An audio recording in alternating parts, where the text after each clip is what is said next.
من الشيطان الرجيم بسم الله الرحمن الرحيم وتلك الأيام نداولها بين الناس সবাই দুশো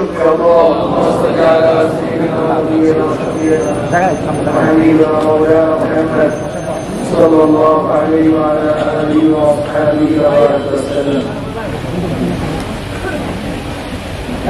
ইসলামী আন্দোলন বাংলাদেশ হবিগঞ্জ জেলা শাখা কর্তৃক আয়োজিত আজকের সম্মেলনের সম্মানিত সভাপতি,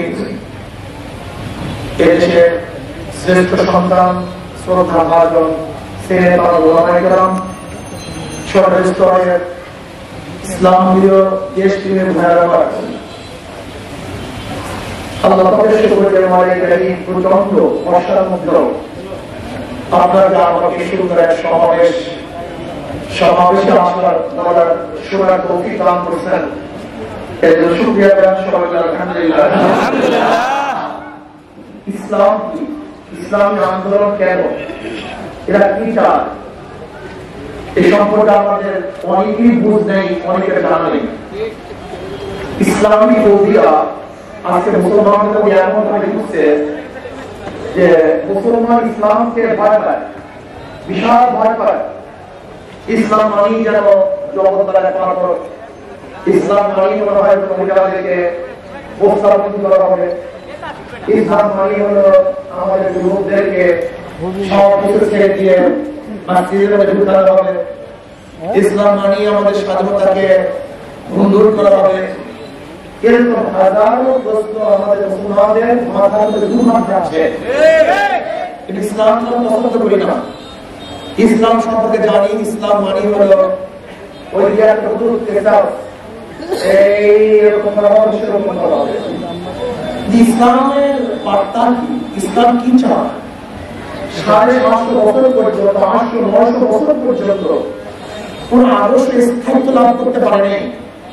ইসলাম দীর্ঘদিন পর্যন্ত স্থায়িত্ব লাভ করতে হবে। চিন্তা করেছেন?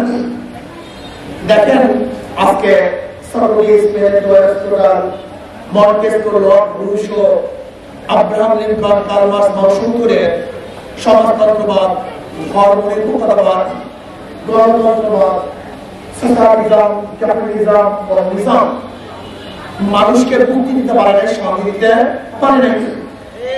আমাদের এখানে অনেকেই জানা নেই আজকে যে ভূখণ্ডের মধ্যে আছেন, এই ভূখণ্ড এই পর্যন্ত 4 মাস স্বাধীন হয়েছে। কয় মাস স্বাধীন হয়েছে?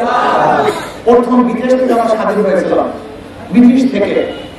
এবং সেই ব্রিটিশ বিরুদ্ধে আন্দোলনের সূচনা করেছিল মুসলমান। শাহ ওলিউল্লাহ রহমাতুল্লাহ আলাইহির সন্তান শাহ আব্দুল আজিজ রহমাতুল্লাহ আলাইহি 803 ঈসাই সালে ঘোষণা দিয়েছিলেন, আজকের থেকে পাক উপমহাদেশ দারুল ইসলাম দারুল হক। ওই সেই দিন থেকে 1803 ঈসাই সালে ব্রিটিশ বিরোধী আন্দোলনের সূচনা হয়েছিল। সেই আন্দোলনের ভিত্তিতে ব্রিটিশ দেশ থেকে হটতে বাধ্য হয়েছে। আমরা ভেবেছিলাম এবার বৈষম্য দূর হবে, মানুষ মুক্তি পাবে, কিন্তু কি দেখলাম সংখ্যাগরিষ্ঠ হিন্দুরা মুসলমানদের সাথে বৈষম্য করছে, তাদের অধিকার ফিরিয়ে দিচ্ছে না। এর জন্য মুসলমানরা আন্দোলন শুরু করছে। মুসলমানদের আলাদা বিভাগের প্রয়োজন, একটা দেশের প্রয়োজন। এই মুসলমানদের আন্দোলনের কারণেই 47-এ পাকিস্তান নামে একটা দেশ পেয়েছিলাম। কি বলতে পারি? এই পাকিস্তান ছিল ভারতের সাথে একত্রিত এক দেশ, ঠিক না? কিন্তু ভারতের আলাদা কারণটা কি ছিল আপনি জানেন? ভারত থেকে এই পাকিস্তান নামে একটা দেশ আলাদা হওয়ার কারণটা কি ছিল আপনারা অনেকেই জানেন। ঋতুর কোনো কারণ না, ভৌগোলিক কোনো কারণ না, ভাষার কোনো কারণ না, বরং তাদের ভাষা আমাদের ভাষা ভিন্ন ছিল, তাদের ভৌগোলিক অবস্থান আমাদের ভৌগোলিক অবস্থান সবসময় ভিন্ন, তাদের ঋতু আমাদের ঋতু সম্পূর্ণ ভিন্ন। এরপরেও পাকিস্তান নামে একটা দেশ ভারত থেকে আলাদা হওয়ার কারণটা কি ছিল? এখানে 80% মুসলমানরা জানেন না। সমস্যা এখানে আমাদের মূল সমস্যা হলো আমরা আমাদের চিনি না, আমরা আমাদের জানি। এটা মূল সমস্যা। আমরা দেখেন পাকিস্তানের দুটো অংশ, পশ্চিম পাকিস্তান, পূর্ব পাকিস্তান, দুই মেরুতে অবস্থান করতে দেশ, মাঝখানে ব্যবধান কত? 1700 কিলোমিটার। কত কিলোমিটার? মাঝখানে বিশাল এক দেশ, ভাই নেই। ক্যালকাটা হিন্দুরা 41 বার ব্রিটিশের কাছে দরখাস্ত দিয়েছিল যেন ঢাকার কোনো ইউনিভার্সিটি নির্মিত না হয়, স্থাপিত না হয়। এবং গড়াই মাঠে রবি ঠাকুরের নেতৃত্বে সেখানে আন্দোলন হয়েছিল যে ঢাকা ইউনিভার্সিটি নির্মিত না হয়। কেন? ঢাকা ইউনিভার্সিটি স্থাপিত হলে এই অঞ্চলের সংখ্যাগরিষ্ঠ মুসলমানরা বসবাস করে। কারা? মুসলমানরা। আর কথা বলেন না কেন? যদি ইউনিভার্সিটি স্থাপিত হলে মুসলমানরা শিক্ষিত হয়ে যাবে, এই যে একটা কথা, অন্য কোনো কথা না। মুসলমানরা কি হয়ে যাবে? এর জন্য ঢাকা ইউনিভার্সিটি নির্মিত না হয়, এর জন্য সলিমুল্লাহ রহমাতুল্লাহ আলাইহি জমি অর্থ করেছেন, প্রস্তাব দিয়েছেন, কিন্তু তিনি মারা গেছেন। 1921 সনে ঢাকা ইউনিভার্সিটি নির্মিত হয়েছে মুসলমানদের জমিতে, মুসলমানদের প্রস্তাবে ইউনিভার্সিটি কাটে পড়ার অধিকার ইউনিভার্সিটি মুসলমানদের পড়ার অধিকার সবার। এই রাস্তা করেছি আমি, থাকার অধিকার। বাজার করেছি আমি, বাজার করার অধিকার। দেশ কাদের? থাকার অধিকার। এটা মাথায় রাখেন, এটা বাংলাদেশ মুসলমানদের দেশ। আমরা ভেবেছিলাম এবার বৈষম্য দূর হবে, সাম্য, মানবিক মর্যাদা, সামাজিক ন্যায় বিচার প্রতিষ্ঠিত হবে। কিন্তু আমরা কি দেখলাম? পশ্চিম পাকিস্তানের লোক পূর্ব পাকিস্তানের সাথে বৈষম্য সৃষ্টি করছে। আমাদের অধিকার দেয় না, আমরা মুক্তি না, আমরা স্বাধীন না, বাকশক্তির অধিকার নেই, অর্থনৈতিক অধিকার নেই, লিখনের অধিকার আমাদের নেই।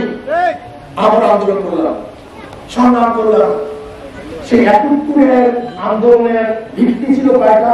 3টা। বলেন কয়টা? সাম্য, মানবিক মর্যাদা, সামাজিক ন্যায় বিচার। আপনাকে অবশ্যই মনে রাখতে হবে 72-এ যে সংবিধান করা হয়েছিল, 72-এ, এই 72-এর সংবিধানের মধ্যে 4টা মূলনীতি: সমাজতন্ত্রবাদ, জাতীয়তাবাদ, ধর্মনিরপেক্ষবাদ, গণতন্ত্রবাদ। এটা কিন্তু আসলে বাংলাদেশের স্বাধীনতার মূল স্লোগান ছিল না। এটা ভুল, ভুল মেসেজ। আমাদের বাংলাদেশের মুসলমানদের সবচেয়ে বড় সমস্যা হলো না জানা। এটা আমাদের সবচেয়ে বড় সমস্যা। আপনি জানেন ভারতের সংবিধানের মূলনীতি কি? এই 4টা: ধর্মনিরপেক্ষবাদ, সমাজতন্ত্রবাদ, গণতন্ত্রবাদ আর ধর্মনিরপেক্ষতাবাদ। ঠিক ভারতের হুবহু সংবিধান আমাদের বাংলাদেশের সংবিধান হয়েছে। আচ্ছা, আমাদের ভারতের সংবিধান আমরা মানতে যাবো? আমাদের স্বতন্ত্র দেশ, এদেশের সংবিধান ভারতের হবে কেন? ভারতের মূল নীতি আমাদের দেশের সংবিধান হবে কেন? আজকে 15 বছর পর্যন্ত আমাদের যুবকের প্রশ্ন তুলে দেয়, এরা জানে না ইসলাম দুনিয়া আমাদের বাংলা যে আমাদের ঢুকানো হয়েছে।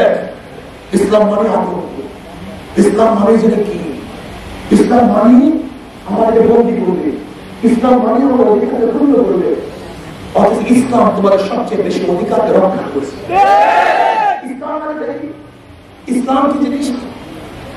সাম্য, মানবিক মর্যাদা, সামাজিক ন্যায় বিচার ইসলামই প্রতিষ্ঠিত করতে পারে, অন্য আদর্শ প্রতিষ্ঠিত করতে পারে না। যদি পারতই তাহলে 71-এর পরে 75-এ ঘরের ঘটনা কেন? এই আওয়ামী লীগের নেতৃত্বে আন্দোলন হয়েছিল। আওয়ামী লীগের নেতৃত্বের নাম কেন পারে না? উদাহরণ দেই, উদাহরণ দিয়ে বুঝতে পারলেন কিরকম উদাহরণ? আপনি দেখুন তো, একজন নাম এ, একজন নাম বি, একজন নাম সি, এ বি সি, 300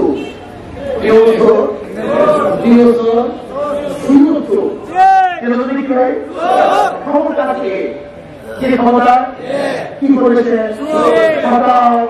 আন্দোলন, সংগ্রাম, হরতাল, অপরাধ, পয়সাও বি কি করবে?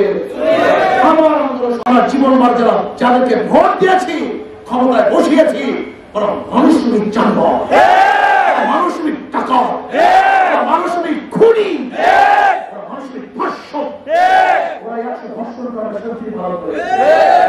ওরা আপনাকে হত্যা করেছে। ওরা কয়েকদিন আগে তাফাজ্জুলকে নির্মমভাবে বিনা দোষে হত্যা করেছে। বাংলাদেশের টাকা পয়সা লুটপাট করে বিদেশে পাচার করেছে। ফরিদপুর জেলা ছাত্রলীগের সভাপতি 2000 কোটি টাকা বিদেশে পাচার করেছে। শুধু তাই, ফ্যাসিস্ট শেখ হাসিনা সে গর্ব করে বলছে আমার পিয়ন 400 কোটি টাকা পায়, আমার পিয়ন হেলিকপ্টারে করে ওরা বেগম পাড়ায় ঘর করেছে, আমেরিকা টাকা পাচার করেছে, ওরা আমাদের গরিব দুঃখী বিরুদ্ধে মানুষের বুকের উপরে লাথি মেরে হাজার হাজার কোটি টাকার মালিক করেছে। এই কারণটা বুঝতে হবে যে আল্লাহকে ভয় করে না, কিয়ামতের ময়দানকে ভয় করে না, আল্লাহর সামনে দাঁড়িয়ে হিসাব দেওয়ার জিন্দেগিকে ভয় করে না। এরকম নেতা হাজার পরিবর্তন করেন, চুরি পরিবর্তন হবে না, চাকরি পরিবর্তন হবে না, ধর্ষণ পরিবর্তন হবে না, এই গরিব মানুষের অধিকার কোনদিন বাস্তবায়ন হবে না। আপনারা কি জানেন না, জানার চেষ্টা করেন না, বর্তমান অর্থনীতি কুরআন সুন্নাহর আলো, কুরআন সুন্নাহর আলো। আমার হবিগঞ্জ এলাকার জেলার সর্বস্তরে ভাই বোনদেরকে বলবো, ইসলামী আন্দোলন বাংলাদেশ এমন এক সংগঠন যে সংগঠনের সর্বস্তরের লোক আছে। এখানে আছেন, এখানে আলিয়া ওলামায়ে কেরাম আছেন, এখানে স্কুল কলেজ ইউনিভার্সিটির ছাত্ররা আছেন, এখানে শ্রমিকরা আছেন, মজদুররা আছেন, কামাররা আছেন, ঋষিরা আছেন, দাদিরা আছেন, এখানে আছে পুরুষ, এখানে আছে মহিলা, এখানে নারীদের আকিদা রয়েছে, এখানে আমলের অভাব, এখানে নাই তো চোর ডাকাত বদমাশ। আসুন, যদি ইনশাআল্লাহ ইসলামী আন্দোলন বাংলাদেশ রাষ্ট্রীয় ক্ষমতায় যায়, তাহলে বিশ্বাস করি ইসলাম হুকুমতের মাধ্যমে মুসলমান, হিন্দু, বৌদ্ধ, খ্রিস্টান, পুরুষ, মহিলা, শ্রমিক, তাঁতি, ঋষি প্রত্যেকটা মানুষের অধিকার বাস্তবায়ন হবে। এর জন্য ইনশাআল্লাহ আগামী ইসলামী আন্দোলন শক্তিশালী করার সবাই রাজি আছেন ইনশাআল্লাহ। আমাদের মার্কা হাত পাখা শান্তির প্রতীক। হিন্দুরা ব্যবহার করে, খ্রিস্টানরা ব্যবহার করে, মুসলমানরা ব্যবহার করে, ছাত্ররা ব্যবহার করে, পুরুষরা ব্যবহার করে, মহিলারাও ব্যবহার করে, সবাই জনপ্রিয় মার্কা হাত পাখা। আসুন আমরা সবাই হাত পাখা মার্কায় ভোট দিয়ে, হাত পাখা মার্কায় ভোট দিয়ে ইসলাম হুকুমত কায়েম করার জন্য চেষ্টা করি। আল্লাহ আমাকে এবং আমাদের সবাইকে কবুল করে নেন। এখন কিছু ভাইরা আমিন, ইয়া আল্লাহ যত মুমিন মুমিনাত তৌহিদের পাবলিশিং করে বড় আযাবকে মাফ করে দেন। আমিন, সবাইকে জান্নাতে যাওয়ার বানান। আমিন, ইয়া আল্লাহ আমাদের মুসলমানদেরকে ইসলাম বোঝার তৌফিক দিয়ে দেন। আমিন, ইসলামের দিকে ঝুঁকায় দেন।